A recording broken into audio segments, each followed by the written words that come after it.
دونوں دوست فرماتے ہیں گونڈا کا ہے کہ الہ آباد کا ہے؟ کہتے ہیں آصف بھائی میں نے حضور کو خواب میں دیکھا، حضور بہت رو رہے تھے۔ میں نے کہا آقا آپ رو رہے ہیں؟ داڑھی شریف حضور کی بھیگی ہوئی تھی۔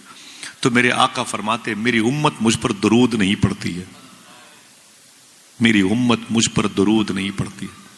میں نے اپنی امت کے لیے کتنے آنسو بہائے ہیں، اپنے نواسوں کو میدان کربلا میں قربان کروا دیا اسی امت تک اپنا دین پہنچانے کے لیے۔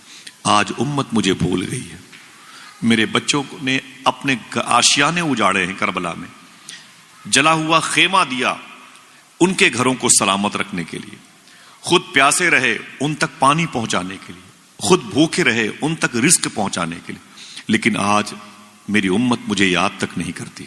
حضور صوفی سلطان میاں شاہ صاحب قبلہ فرماتے ہیں رات کے 2 بجے بیوی، بہو، بیٹے، بیٹیوں کے کمرے سے اگر ٹہل کے دیکھیں، سب کے کمروں سے موبائل کے گانے بجانے کی آواز آئے گی۔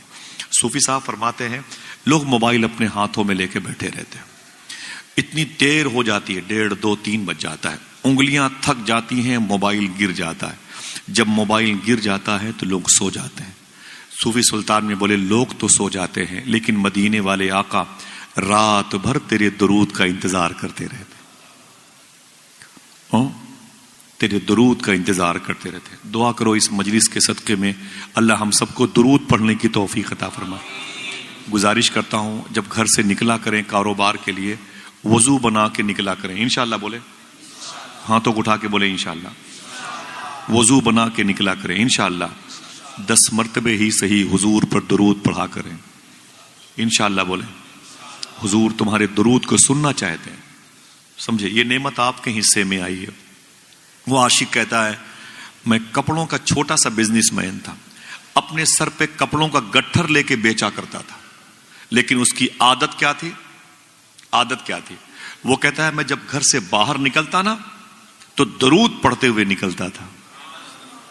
سبحان اللہ کہتے رہیے، نیکی ملے گی۔ میں جب گھر سے باہر نکلتا تو درود پڑھتے ہوئے نکلتا۔ لوگ پوچھتے کیا بیچتا ہے؟ درود پڑھتا، پھر بتاتا کپڑا بیچتا ہوں۔ اس کی قیمت کیا ہے؟ کہتا درود پڑھتا پھر بتاتا اس کی قیمت یہ ہے۔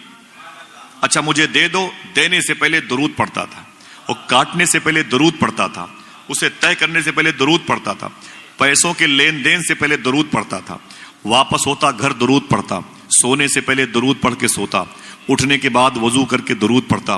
پھر وہ رونے لگا، وہ کہتا ایک دن میں سویا تو میرے نصیبے کو بلندی ملی، خدا کی قسم میں نے اپنی جھوپڑی میں حضور کی زیارت کی۔ اللہ اکبر، اللہ اکبر۔ شاعر نے کیا کہا تھا؟ جبھی میری ہو سنگے در تمہارا یا رسول اللہ، یہی ہے ایک جینے کا سہارا یا رسول اللہ۔ عرفان بھائی بڑا مبارک شعر کہا، یہی ہے ایک جینے کا سہارا یا رسول اللہ، دکھا دو اپنا چہرہ پیارا پیارا یا رسول اللہ، خدا کا جیتے جی کر لوں نظارہ یا رسول اللہ، دکھا دو اپنا چہرہ پیارا پیارا یا رسول اللہ، خدا کا جیتے جی کر لوں نظارہ یا رسول اللہ۔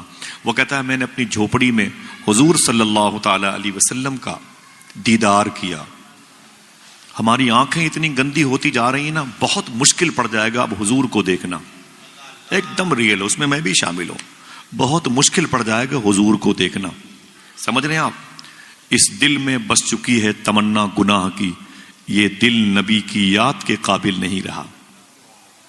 اللہ ہماری آنکھوں کو مسلمان بنا دے، آمین کہے۔ وہ کہتا ہے کہ میں جب سویا نا تو میرے خواب میں حضور تشریف لائے، محبت سے کہہ دیں۔ وہ کہتا ہے میرے خواب میں جب حضور تشریف لائے نا تو میں حضور کو دیکھ کے درود پڑھنے لگا۔ اب تک بغیر دیکھے پڑھتا تھا، آج تو دیکھ کر کے پڑھنا شروع کیا۔ اللہ اکبر۔ وہ کہتا میں درود پڑھتا جاتا، تو اس کے بعد حضور نے کیا کرم کیا معلوم ہے؟ حضور نے کیا کرم کیا معلوم ہے؟ وہ غریب انسان تھا لیکن دنیا والوں کی نظر میں حضور کی بارگاہ میں کتنا مقبول تھا۔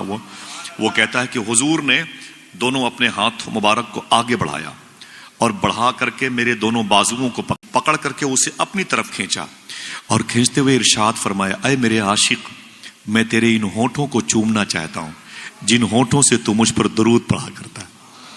وہ کہتا ہے میں نے کہا نا نا نا حضور نا، بیٹے دلارے بجائے ماشاءاللہ، میرے ہونٹ بڑے گندے ہیں، ناپاک ہیں، آپ کے ہونٹ نوری ہیں، آپ کے کافوری ہیں، ہونٹ تو ہونٹ جبریل نے آپ کے پیروں پہ اپنی پیشانی رکھی. آپ نبیوں کے سردار ہیں، آپ تو حسینان کائنات ہیں. دنیا کا سب سے بڑا حسن آپ کے حصے میں آیا، ایسا حسن کہ لوگ آپ کو دیکھ کے کہتے تھے تیرا حسن میری نگاہ میں بخدا خدا کی کتاب ہے، تیری بندگی تو الگ رہی، تجھے دیکھنا بھی ثواب ہے. نہ میرے آقا میرے ہونٹوں کو آپ نہ چومے.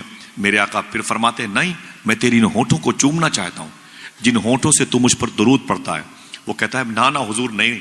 رونے لگا. میرے آقا نے اپنے مبارک چہرے کو قریب کیا. وہ کہتا ہے میں ڈر گیا.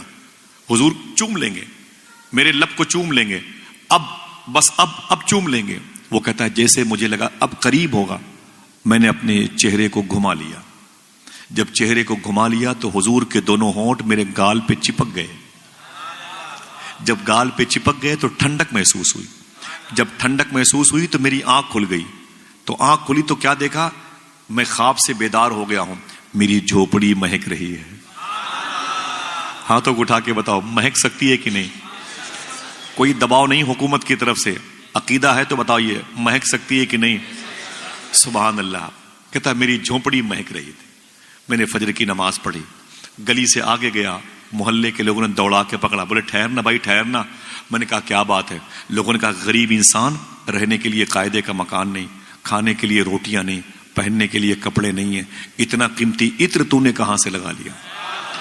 بولے نا میں نے کوئی عطر نہیں لگایا. بولے جو خوشبو تیرے بدن سے آ رہی ہے. رو کے بولا جو خوشبو میرے بدن سے آ رہی ہے، حضور کے بدن کی خوشبو میرے بدن سے آ رہی ہے. کہا تجھے کیسے مل گئی؟ کہا درود پڑھنے کی وجہ سے مل گئی ہے. اللہ کیسے مل گئی؟ درود شریف کی برکت سے. اللہ اکبر. کوئی پڑھے تو خبر مدینے والے کو ہو جاتی ہے.